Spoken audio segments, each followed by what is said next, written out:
Administration या यहाँ की गवर्नमेंट लोगों को दिखाने के लिए, वहाँ के लोगों को आई वाश करने के लिए भेजी जाती है कि भाई ये हमने कमेटी भेजी, वो जाके दूर से फ़ोटोग्राफ उठा के यहाँ जम्मू में पहुँच के बोलते हैं भाई ये आपस में कोई इंटरकनेक्टेड नहीं है। लेकिन ये गलत है। मैंने लास्ट टाइम भी आपसे ये बात की, ये सिस्मिक जोन 4 और 5 में है, ये हाईएस्ट है 4 और 5। ये रियासी फॉल्ट आपने रिसेंटली सुना होगा, ये लिथियम का बड़ा भंडार यहाँ पे निकला है।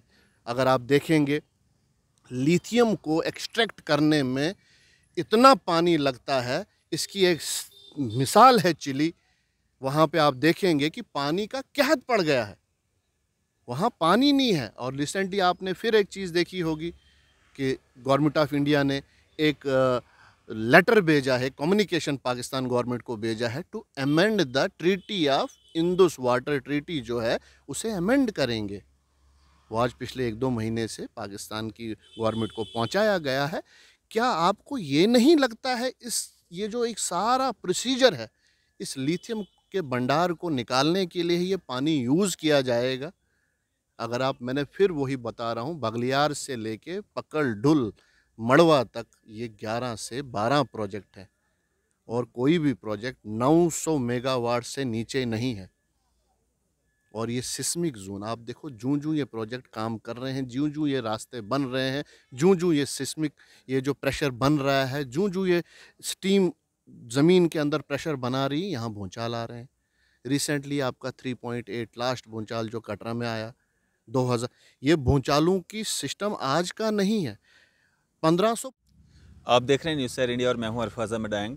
हमारे साथ खास बातचीत में मौजूद हैं एडवोकेट निसार गत्तू साहब। सर, स्वागत है आपका न्यूज़ सैर इंडिया में। Thank you Arfaz. निसार साहब, अगर बात करें हम, जिस तरह की तस्वीरें कुछ समय पहले लोगों ने ठाठरी गांव की देखी थी, जिसमें पूरा का पूरा गांव जो है वो, वहाँ उनके मकानात जो थे, ज़मीनें जो थी वो डैमेज हो रही थी, और अब उसी तरह की कुछ तस्वीरें जो हैं डिस्ट्रिक्ट रामबन से भी देखने को मिल रही हैं। हालांकि बीच में कुछ यूनिवर्सिटी के कुछ लोग वहाँ पे गए थे, वहाँ पे उन्होंने जो है जांच पड़ताल की और उनका ये मानना था कि ये जो जुड़ा हुआ मामला उससे नहीं है जो आप बता रहे थे।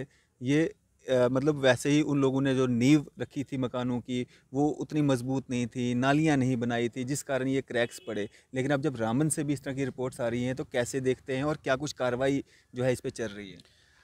अरफाज जी, आपको तो पता ही है कि मैं इस टॉपिक पे लगभग 2014 से बिल्कुल काम कर रहा हूँ। ये तो आप भी जानते हैं, आपने कितना ही कवर किया इसके सिलसिले में। टाइम टू टाइम हम हाई कोर्ट के पास गए, टाइम टू टाइम हम एनजीटी के पास गए, टाइम टू टाइम एडमिनिस्ट्रेशन और यूटी की एडमिनिस्ट्रेशन के पास भी गए। इसमें जो अभी तक का जो माहौल बना हुआ है, जैसे कि ठाठरी जो है, ठाठरी में जब ये लैंडस्लाइड हुई, वहाँ के मकान क्रैक हुए या बाकी चीज़ें हुई, तो उसके बाद गवर्नमेंट ऑफ जे.एंड.के ने एक आई वाश के लिए जियोलॉजी की एक टीम वहाँ पे भेजी, जो टीम वहाँ पे जाके मोबाइल से फ़ोटोग्राफ लेके क्या कोई ये असेस कर सकता है कि इसके नीचे क्या हो रहा है? क्या ऐसी टीम जो सिर्फ मोबाइल के फ़ोटोग्राफ से जाके वहाँ पे देखे कि ज़मीन की सतह के अंदर क्या मूवमेंट्स हो रही हैं, यहाँ पे सिस्मिक या टेक्टोनिक प्लेट्स में क्या प्रॉब्लम हो रही है? तो मुझे नहीं लगता है ये पॉसिबल है। उसके बाद अगर उन्होंने वहाँ जाके ये बोला कि वहाँ पे जी ये मूवमेंट जो है वहाँ हेफाजत कंस्ट्रक्शन या बाकी चीज़ों की वजह से है, उसके बाद फिर रामबन के डोकसार एरिया में क्या हुआ? वहाँ भी कंस्ट्रक्शन नहीं हुई। वहाँ का रोड जो बनाया गया है वो तो गवर्नमेंट ने रोड बनाया है, बिल्कुल। वो धँस गया है। क्या गवर्नमेंट ने ये सर्वे नहीं की थी? क्या उसकी डीपीआर नहीं बनी थी? क्या उसमें एनवायरमेंटल क्लियरेंस नहीं था? ये चीज़ें जो है ये सब एक सिस्मिक जोन में काम कर रहे हैं। ये जो जितने भी प्रोजेक्ट्स बनते हैं, ये जो जितने भी काम हमारे इस चिनाब रीजन में हो रहे हैं, ये सभी without plan, without environmental clearance, without कोई जिसे फॉरेस्ट क्लियरेंस और विदाउट डीपीआर, अपने बड़े बड़े ठेकेदारों को, अपने बड़े बड़े रिश्तेदारों को, अपने बड़े बड़े पॉलिटिकल एफिलिएशन जो उनके साथ है उनको फ़ायदा देने के लिए ये चीज़ें वहाँ करी जा रही हैं।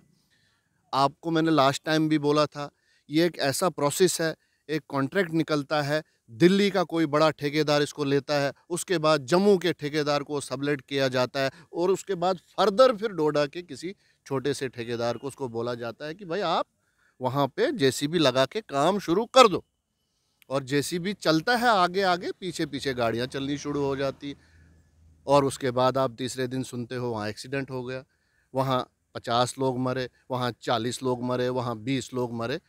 इसी सिलसिले में आप रिसेंटली, मैं कहता हूँ, एक पीआईएल चल रही थी 2018 से, यहाँ डिस्ट्रिक्ट बार एसोसिएशन डोडा की, उसमें गवर्नमेंट ने कोर्ट ने कॉग्निजेंस लेके एक ऑर्डर किया था, और उसमें बताया गया है गवर्नमेंट को कि आप एक ऐसी कमेटी फ्रेम करो जो ये चीज़ें देखे वहाँ पे ये एक्सीडेंट्स क्यों हो रहे हैं। अभी गवर्नमेंट को अब एक प्रोसेस शुरू किया और गवर्नमेंट ने कमेटी बनाई है।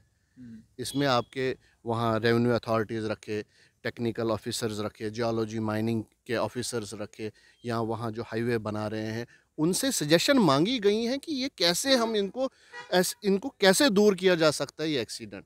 और मीनवाइल एक और डेवलपमेंट आज है, कल की डेट में नेशनल ग्रीन ट्रिब्यूनल जो नई दिल्ली में है, उसने सुमोटो कॉग्निजेंस लेके एक कमेटी फ्रेम की है वाडिया इंस्टीट्यूट ऑफ जियोलॉजी के तहत, जो चीफ सेक्रेटरी के ज़ेरे निगरानी रहेगी, और वो कमेटी बनाई गई है इसलिए कि ये जो क्रैक्स हो रहे हैं, ये जो रामबन में हुए, ये जो ठाठरी में हुए, ये जो लैंडस्लाइड्स हो रही है अब्रप्ट, उसके सिलसिले में ये क्या हुआ है, क्यों बन रहा है, क्या ये वो कमेटी नहीं है जो यहाँ की यूटी एडमिनिस्ट्रेशन या यहाँ की गवर्नमेंट लोगों को दिखाने के लिए, वहाँ के लोगों को आई वाश करने के लिए भेजी जाती है कि भाई ये हमने कमेटी भेजी, वो जाके दूर से फ़ोटोग्राफ उठा के यहाँ जम्मू में पहुँच के बोलते हैं भाई ये आपस में कोई इंटरकनेक्टेड नहीं है।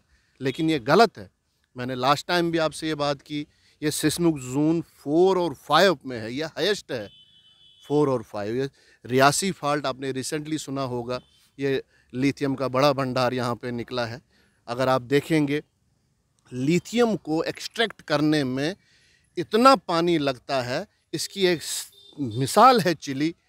वहाँ पे आप देखेंगे कि पानी का कहत पड़ गया है, वहाँ पानी नहीं है। और रिसेंटली आपने फिर एक चीज़ देखी होगी कि गवर्नमेंट ऑफ इंडिया ने एक लेटर भेजा है, कम्युनिकेशन पाकिस्तान गवर्नमेंट को भेजा है to amend the treaty of Indus water treaty जो है उसे अमेंड करेंगे। वो आज पिछले 1-2 महीने से पाकिस्तान की गवर्नमेंट को पहुंचाया गया है। क्या आपको ये नहीं लगता है ये जो एक सारा प्रोसीजर है, इस लिथियम के भंडार को निकालने के लिए ये पानी यूज़ किया जाएगा? अगर आप, मैंने फिर वही बता रहा हूँ, बगलियार से लेके पक्कल डुल मड़वा तक ये 11 से 12 प्रोजेक्ट हैं, और कोई भी प्रोजेक्ट 900 मेगावाट से नीचे नहीं है। और ये सिस्मिक जोन आप देखो, जूं ये प्रोजेक्ट काम कर रहे हैं, जूं ये रास्ते बन रहे हैं, जूं ये सिस्मिक, ये जो प्रेशर बन रहा है, जूं ये स्टीम ज़मीन के अंदर प्रेशर बना रही है, यहाँ भूचाल आ रहे हैं। रिसेंटली आपका 3.8 लास्ट भूचाल जो कटरा में आया 2000, ये भूचालों की सिस्टम आज का नहीं है। 1555 में मुग़ल एरा में भूचाल आया, उसके बाद 1885 में, उसके बाद 1905 में, उसके बाद 2005 में, उसके बाद 2013 में। ये भूचालों की सीरीज़ है, और एक्सपर्ट बता रहे हैं ये जो कश्मीर का रीजन है, ये जो कश्मीर से है, या पाकिस्तान से जो हमारा ये बॉर्डर लगता है, अफ़गानिस्तान उड़ी, ये जो एक टेक्टोनिक्स मूवमेंट है, यहाँ पे जो ये चीज़ चल रही है, ये इसमें प्रेशर निकाल रही है। लेकिन जो खामोश प्रेशर में है वो आपका चंबा और किश्तवाड़ रीजन है।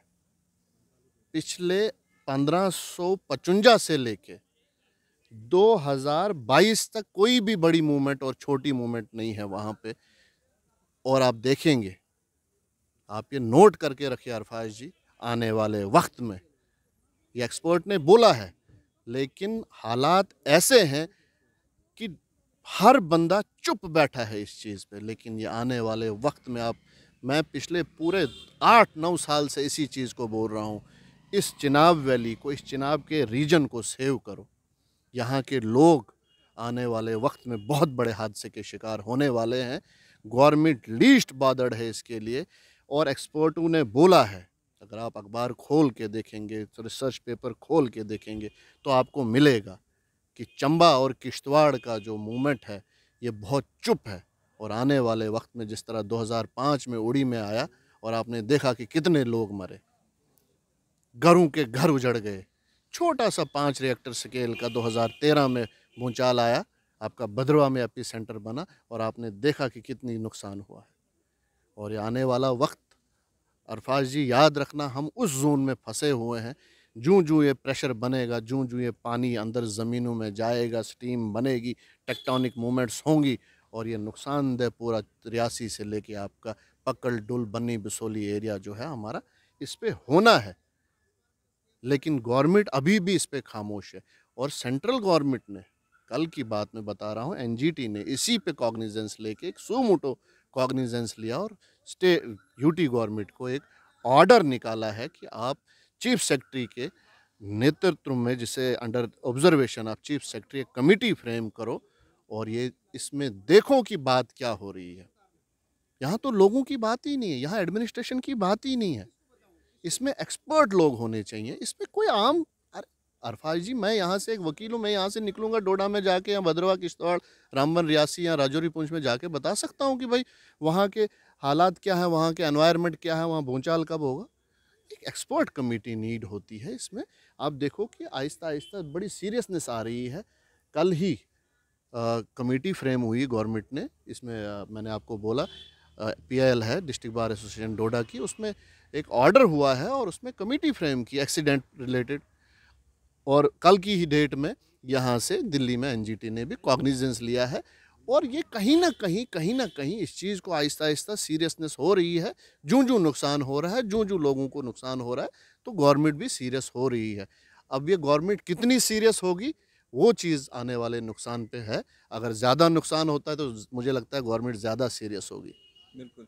निसार साहब, जिस तरह की तस्वीरें ठाठरी से देखने को मिली, जिस तरह की तस्वीरें अब रामबन से देखने को मिल रही है, या लैंडस्लाइड्स जो लगातार हो रही हैं, एक्सीडेंट बहुत ज़्यादा हो रहे हैं, इस सब से बचने के लिए क्या रास्ते हैं? देखो, एक तो सबसे पहले मैं बोलता हूँ इसमें अवेयरनेस की बात है। लोग, आप देखोगे कि ये पहाड़ों की कटाई, सबसे पहले तो पहाड़ों की कटाई इतनी हैफज़र्ड हो रही है, किसी को पता ही नहीं है कि मैंने कहाँ से कटिंग करनी है, कहाँ से। इसमें गवर्नमेंट की प्रॉब्लम है, गवर्नमेंट की मशीनरी नहीं है, वो वहाँ के लोगों को बता नहीं रही है कि भाई अगर यहाँ से आपको मटेरियल डेवलपमेंट का कोई मटेरियल चाहिए, आपको बजरी, रेत कहाँ काटनी है। गवर्नमेंट ने आज तक 3 डिस्ट्रिक्ट्स में काम लगा है, लेकिन आज तक गवर्नमेंट ने कहीं भी कोई भी लीज़, कोई भी ऑर्डर, कोई भी पहाड़, कोई भी स्टोन क्वारी, कोई भी ऐसी जगह आइडेंटिफाई नहीं की है कि जहाँ से पर्टिकुलर लोग जाके वो सामान निकाले। उसमें पता होगा गवर्नमेंट को कि इसकी उम्र क्या है, इससे कितना मटेरियल निकलेगा, लेकिन ऐसा नहीं है। जो बंदा जहाँ उठ के जाता है वो बिल्डोज़र लगाता है, वो जेसीबी लगाता है, वो मशीन लगाता है और वो निकाल। इसमें अवेयरनेस की ज़रूरत है लोगों में, भाई ये तुम्हारा एरिया है, ये तुम्हारा इलाका, इससे तुम्हें ही नुकसान होगा। ये गवर्नमेंट ने इसमें एक बड़ा प्लान करना चाहिए कि लोगों को अवेयर करना चाहिए और साथ-साथ ये भी कि भाई यहाँ पे अगर आपको कोई पर्टिकुलर जगह गवर्नमेंट आइडेंटिफाई करे कि कहाँ से आपने स्टोन क्वारी करनी है, कहाँ पे सैंड क्वारी करनी है, कहाँ पे बाकी क्वारीज करनी है, तो वो गवर्नमेंट को चाहिए और इनके पास प्लान है, इसमें रोड मैप ऑलरेडी बना हुआ। लेकिन मुझे नहीं समझ आती है कि ऐसा क्या है। वही बात आती है, एक कौन सी पावरें हैं जिसको गवर्नमेंट को रोक रही है अपना अपना काम करने में। तो ये चीज़ें हैं कि प्लान चाहिए, एक बिल्कुल लोगों को अवेयर करना चाहिए और साथ में जो मेन जो चीज़ें हैं, ये एफॉरेस्ट्रेशन की। मिसाल के तौर पर कहीं पे भी आप जब जाते हो, बटोत से उधर जाते हो, आप दरख्तों का नाम निशान कहीं नहीं देखते हो। बिल्कुल बयाबान आपको पहाड़ दिखेंगे, नंगे पहाड़ दिखेंगे, कहीं पे पेड़। और वो चीज़ें हैं, अगर कोई मशीनरी लगाता है उसे चाहिए कि वहाँ पे वो पेड़ पौधे लगाए ताकि वो ज़मीन खिसकने से रुके और जो ये लैंडस्लाइड्स होती हैं वो बच जाएँ, वो रुक जाएँ। बिल्कुल। तो निसार साहब, आम जनता के लिए क्या एक मैसेज रहेगा? क्योंकि आम जनता तो बेबस होती है, वो अगर किसी पे रहती है तो एडमिनिस्ट्रेशन पे, गवर्नमेंट पे। अगर गवर्नमेंट इन सब चीज़ों से जो है आंखें चुरा ले, तो आम जनता क्या करे? देखो, मैं तो हमेशा बोलता हूँ अरफाज जी की, कोई भी चीज़, कोई भी हिस्ट्री अगर आप पीछे खोल के देखोगे तो लोगों को कोई भी चीज़ विदाउट एजिटेशन नहीं मिली है। छोटी छोटी चीज़ें, आप कोई भी रेवोल्यूशन देखो, आप हिंदुस्तान का आज़ादी का मौका देखो, आप हिंदुस्तान की जेपी मूवमेंट देखो, आप सत्याग्रह देखो, आप ये जैसे हम नॉन कॉपरेशन मूवमेंट देखो, कोई भी मूवमेंट जहाँ पे लोगों का फ़ायदा है, गवर्नमेंट किसी को बना के नहीं देती है, गवर्नमेंट किसी को फैला के नहीं देती है, गवर्नमेंट किसी को टेबल पे सजा के नहीं देती है। इसके लिए लोगों को खुद बाहर निकलना है, अपने हक के लिए बोलना है। जब तक वो अपने हक के लिए नहीं बोलेंगे, जब तक वो अपने हक की डिमांड नहीं करेंगे, रास्तों में नहीं आएँगे, रास्तों में लोगों से एडमिनिस्ट्रेशन को पकड़ेगी नहीं, तब तक ये चीज़ें मुश्किल है। मुझे अपना घर बनाने के लिए मैंने खुद जाना है, ना कि तीसरा बंदा आएगा। वो एरिया वो पूरा एरिया हमारा है। जब तक हम नहीं बोलेंगे तो तीसरा बंदा हमें कोई फैला के या जिसे बोलते हैं सजा के देने के लिए नहीं आएगा। लोगों को ये चीज़ें समझनी चाहिए कि आप जो ये चीज़ें कर रहे हो, ये आपके नुकसान के लिए। जम्मू, श्रीनगर या दिल्ली में बैठे हुए लोग, किसी को ये फ़िक्र नहीं है कि वहाँ भी 5-8 लाख लोग रहते हैं उस एरिया में, किसी को ये फ़िक्र नहीं है। तो इसलिए लोगों को हर चीज़ अपना हक, जिसे बोलते हैं कि लेने का तरीका आना चाहिए। लेने उनको बिल्कुल एडमिनिस्ट्रेशन को कस के लेना होगा, ऐसे काम नहीं चलेगा। चलें, शुक्रिया हमारे से बातचीत करने के लिए। Thank you Arfaz. तो ये थे हमारे साथ एडवोकेट निसार गत्तू साहब। आपकी इस सब पे क्या राय है? अभी अपनी राय ज़रूर साझा कीजिएगा। इसी तरह की मज़ीद अपडेट्स के लिए आप देखते रहें न्यूज़ सैर इंडिया। मैं अरफाज मडांग, कैमरामैन शाहनवाज के साथ।